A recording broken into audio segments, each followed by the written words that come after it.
நமச்சிவாய வாழ்க. நாதந்தாள் வாழ்க. இமைப்பொழுதும் என் நெஞ்சில் நீங்காதான் தாழ் வாழ்க. வாழ்க வளமுடன். அனைவருக்கும் இனிய வணக்கங்கள். நாம் இந்த பதிவில் வக்ர நிவர்த்தி அடையும் குரு பகவான் உங்கள் ராசிக்கு என்னென்ன பலன்களை தரப்போகிறார், அதற்கான பரிகாரம் என்ன என்பதனை பற்றி விரிவாக காண்போம். உங்கள் வாழ்வில் வளமும் நலமும் செல்வ செழிப்பும் பெற எல்லாம் வல்ல இறைவனை வேண்டி விரும்பி கேட்டுக்கொள்கிறேன். குரு பகவான் மகிழ்ச்சி, செல்வம், பெருமை மற்றும் செழுமையின் கிரகமாக விளங்குகிறார். ஒருவர் மீது குரு பார்வை பட்டுவிட்டால் அவர் வாழ்வில் பலவித உச்சங்களை தொடுவார். குரு பகவான் தற்போது வக்ர நிலையில் உள்ளார். அவர் டிசம்பர் 31ஆம் தேதி வக்ர நிவர்த்தி அடைய உள்ளார். அனைத்து ராசிகளுக்கும் மங்களகரமான வரங்களை அள்ளி கொடுப்பவர் குரு பகவான். வாழ்வில் முன்னேற்றம், பலவிதமான நன்மைகள் பெறுவதற்கு குருவின் ஆசி மிக அவசியமாகும். குருவின் பார்வை இருந்தால் எப்படிப்பட்ட பிரச்சனையாக இருந்தாலும் அதிலிருந்து மீண்டு வர முடியும் என்பது ஐதீகம். குரு பகவான் ஒரு ராசியில் உச்சம் பெற்றால் செல்வ செழிப்பு, பணம், குழந்தை பாக்கியம், திருமண பாக்கியம் உள்ளிட்டவைகள் கிடைக்கும். நவ கிரகங்களில் இடமாற்றம் மிகவும் முக்கியமானதாக கருதப்படுகிறது. ஒருவர் பிறக்கும் போது நவ கிரகங்கள் எந்தெந்த நிலையில் இருக்கின்றார்களோ அதனை பொறுத்தே அவர்களது ஜாதகம் அமைக்கப்படும். அந்த வகையில் தற்போது மேசராசியில் பயணம் செய்து வரும் குரு பகவான் வரும் டிசம்பர் 31ஆம் தேதி வக்ர நிவர்த்தி அடைகிறார். இதன் காரணமாக வரும் 2024ஆம் ஆண்டு 12 ராசிகளுக்கும் குரு பகவானின் தாக்கம் ஏற்படுகிறது. ஒரு சில ராசிகள் சிறப்பான பலன்களை பெறப்போகின்றனர். அது எந்தெந்த ராசிகள் என்பது குறித்து தெரிந்து கொள்வோம். கடகராசி அன்பர்களுக்கு குரு பகவான் தற்போது தொழில் ஸ்தானத்தில் ராகுவுடன் பயணம் செய்கிறார். மேச ராசியில் உள்ள கூட்டணி பிரிய போகிறது. குரு பகவான் தனித்த குருவாக, தொழில் குருவாக பயணம் செய்வதால் தொழில் அல்லது வேலை மாற்றம் நிகழும். வேலை இல்லாதவர்களுக்கு வேலை கிடைக்கும். செய்தொழில் மற்றும் வேலை ரீதியான பிரச்சனைகள் நிகழும். கேது 8 6 சாரத்தில் குரு செல்ல இருப்பதால் கடன் தடை என்பது அதிகமாக இருக்கும். செய்தொழிலை விட்டு வேறு தொழில் அல்லது வேலையை ஏற்படுத்தி கொள்வது நல்லது. சனி 11இல் செல்வதால் குரு பெயர்ச்சியின் மத்தியில் ஓரளவு பிரச்சனைகளை சமாளிக்கலாம். திட தைரிய வீரியஸ்தானத்தில் கேதுவும் பாக்கியஸ்தானத்தில் ராகுவும் இருப்பது நல்ல அம்சமாகும். இதுநாள் வரை சர்ப்ப கிரகங்களால் உடல்நலக் கோளாறு, மனநல பாதிப்பு, மருத்துவ செலவு, இடமாற்றம் என இருந்து வந்த உங்களுக்கு இனி சாதகமான மாற்றங்கள் வரும். சொத்து சம்பந்தமான பிரச்சனைகளில் ஒருமித்த கருத்து உண்டாகும். தந்தை உடல் நலம் சீராகும். சிலருக்கு தந்தையுடன் ஏற்பட்ட கருத்து வேறுபாடுகள் நீங்கும். நல்லுறவு மலரும். குடும்பத்துடன் இஷ்ட தெய்வ ஆலயங்களுக்கும் பிரசித்தி பெற்ற புண்ணிய சேத்திரங்களுக்கும் சென்று வாருங்கள்.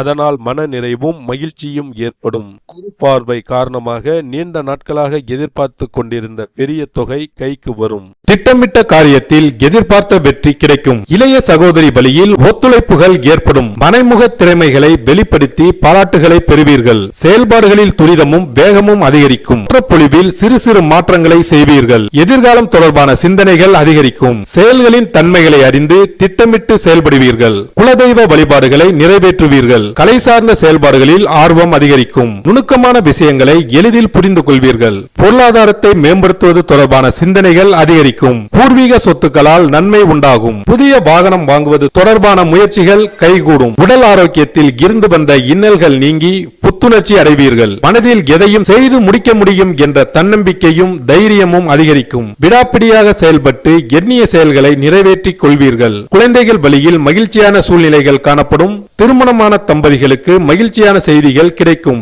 வாழ்க்கை துணைவரின் வழியில் மதிப்பும் மரியாதையும் ஏற்படும். குடும்ப உறுப்பினர்களிடம் இருந்து வந்த கருத்து வேறுபாடுகள் நீங்கும். உலக வாழ்க்கை பற்றிய புதுவிதமான கண்ணோட்டங்கள் ஏற்படும். மாணவர்களுக்கு புதிய வேலை நிமித்தமான முயற்சிகள் ஈடேறும். விளையாட்டு சார்ந்த துறைகளில் இருப்பவர்களுக்கு முன்னேற்றம் உண்டாகும். மனதளவில் இருந்து வந்த தயக்கமும் கூச்சமும் விலகி தெளிவுடன் காணப்படுவீர்கள். உயர்கல்வி நிமித்தமான சிந்தனைகள் அதிகரிக்கும். உத்தியோகஸ்தர்களுக்கு உயரதிகாரிகளின் மூலம் ஆதரவான சூழ்நிலை காணப்படும். அரசு சார்ந்த துறைகளில் இருப்பவர்களுக்கு மாற்றமான சூழ்நிலை ஏற்படும். அவ்வப்போது ஏற்படும் சிறு சிறு வதந்திகளுக்கு முக்கியத்துவம் கொடுக்காமல் இருக்கவும். வியாபார பணிகளில் வேலையாட்களின் ஒத்துழைப்பு கிடைக்கும். பயனற்ற செலவுகளை கட்டுப்படுத்துவீர்கள். வியாபார பணிகளில் ஆர்வத்துடன் செயல்பட்டு முன்னேற்ற முன்னேற்றத்தை உருவாக்குவீர்கள். கூட்டாளிகள் வகையில் ஒத்துழைப்பு ஏற்படும். போட்டிகள் குறைந்து முயற்சிக்கு உண்டான பலன்களை பெறுவீர்கள். விவசாயம் சார்ந்த துறையில் முயற்சிக்கு ஏற்ப முன்னேற்றமான பலன்கள் கிடைக்கப் பெறுவீர்கள். அரசு சார்ந்த உதவிகளில் அலைச்சல் அதிகரித்தாலும் ஆதாயம் உண்டாகும். அடமானம் வைத்திருந்த சில பொருட்களை மீட்டு எடுப்பீர்கள். வெளியூர் தொடர்பான பயண வாய்ப்புகளின் மூலம் முன்னேற்றம் உண்டாகும். அரசியல்வாதிகளுக்கு சமூக பணிகளில் இருப்பவர்கள் புதுவிதமான சிந்தனைகளுடன் காணப்படுவீர்கள். புதிய முடிவுகளின் மூலம் மாற்றங்களை உருவாக்குவீர்கள். பேச்சுக்களில் வேகம் அதிகரிக்கும். மற்றவர்கள் மீதான கருத்துக்களில் கவனம் வேண்டும். மற்றவர்களின் தனிப்பட்ட விஷயங்களில் தலையிடுவதை குறைத்துக் கொள்வது மேன்மையை ஏற்படுத்தும். எழுத்து சார்ந்த துறைகளில் இருக்கக்கூடியவர்களுக்கு முன்னேற்றம் உண்டாகும். மனதில் புதுவிதமான கற்பனை சார்ந்த சிந்தனைகள் உண்டாகும். ஊடகம் சார்ந்த துறைகளில் இருப்பவர்களுக்கு முன்னேற்றமான வாய்ப்புகள் ஏற்படும். புதிய ஒப்பந்தம் தொடர்பான முயற்சிகள் கைகூடும். இந்த குரு பயிற்சியின் மூலமாக மனதில் நினைத்த காரியங்களை திட்டமிட்டு நுட்பமான செயல்பாடுகளின் மூலம் நிறைவேற்றிக் கொள்வதற்கான வாய்ப்புகள் உருவாகும். தந்தை வழி உறவுகளிடம் சூழ்நிலைக்கு ஏற்ப அனுசரித்து நடந்து கொள்ளவும். பரிகாரம்: வியாழக்கிழமை தோறும் ஹயக்ரீவரை வழிபாடு செய்து வர சிந்தனைகளில் தெளிவும் உற்சாகமும் ஏற்படும். குரு பகவான் உங்களின் ஜாதகத்தில் சுபமானதாக அமையாமல் இருப்பின் கண்டிப்பாக அதற்கான பரிகாரம் செய்யும் விதமாக குரு பகவானுக்கு சிறப்பு பெற்ற ஆலயங்களுக்கு செல்வதும், வியாழக்கிழமைகளில் விரதமிருந்து குரு பகவானுக்கு கொண்டை கடலையை மாலையாக கோர்த்து அணிவித்து மஞ்சள் நிற மலர்களால் அலங்கரித்து நெய் தீபமேற்றி வழிபடவும். தானம் போன்றவற்றை காலை பொழுதிலும், மந்திர ஜபங்களை மாலை பொழுதிலும் செய்யவும். அருகில் இருக்கும் ஆலயங்களில் நவகிரகத்தில் இருக்கும் குரு பகவானுக்கு மஞ்சள் நிற வஸ்திரத்தை சாற்றி சிறப்பாக வணங்கி வாருங்கள். அதற்காக பரிகாரம் என்ற பெயரில் பணத்தை வீண் விரயம் செய்ய வேண்டாம்.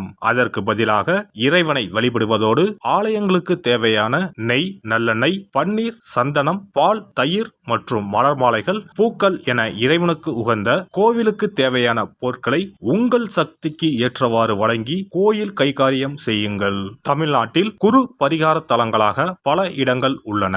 இவற்றில் கும்பகோணம் அருகே உள்ள ஆலங்குடி குருஸ்தலமாகும். தஞ்சாவூர் மாவட்டம் திட்டை, மதுரை மாவட்டம் சோழவந்தான் அருகில் உள்ள குருவித்துறை, சிவகங்கை மாவட்டம் காரைக்குடி அருகில் உள்ள பட்டமங்கலம் உள்ளிட்ட ஆலயங்களில் பரிகார பூஜைகள் செய்து வழிபடலாம். நவ திருப்பதிகளில் ஒன்றான ஆழ்வார் திருநகரி குருஸ்தலமாகும். அங்கும் வழிபாடு செய்யலாம். திருச்செந்தூரில் முருகப்பெருமான் குரு வடிவாகவே அருள் புரிகிறார். சூரசம்ஹாரம் செய்த பின்பு முருகப்பெருமான் அந்த தோஷத்தை போக்குவதற்காக திருச்செந்தூரில் சிவபெருமானை பூஜித்தார். குருவருள் பெற திருச்செந்தூருக்கு செல்லுங்கள். இவை தவிர சிவன் கோவில்களில் தட்சிணாமூர்த்திக்கு வியாழக்கிழமை தினத்தன்று சிறப்பு வழிபாடுகள் செய்வதன் மூலமும் குருவின் அருளை பெறலாம். குரு பகவானுக்கு இனிப்பு என்றால் மிகவும் பிடிக்கும். அதனால் வியாழக்கிழமை விரதம் இருந்து இனிப்பு செய்து அவருக்கு படையலாக வைத்தால் அவரின் பார்வை நம் மீது திரும்பும் என்பது ஐதீகம். எல்லாம் வல்ல இறையருளால் நீங்களும் உங்கள் அன்பு குடும்பமும் உடல் நலம், நீலாயுள், நிறை செல்வம், உயர் புகழ், மெய்ஞானம் ஓங்கி வாழ்க வளமுடன். இந்த வீடியோ உங்களுக்கு பிடிச்சிருந்தா லைக் பண்ணுங்க, ஷேர் பண்ணுங்க அண்ட் சப்ஸ்கிரைப் பண்ணுங்க. பக்கத்துல இருக்க பெல் ஐகானை கிளிக் பண்ணுங்க. நன்றி, வணக்கம், வாழ்க வளமுடன்.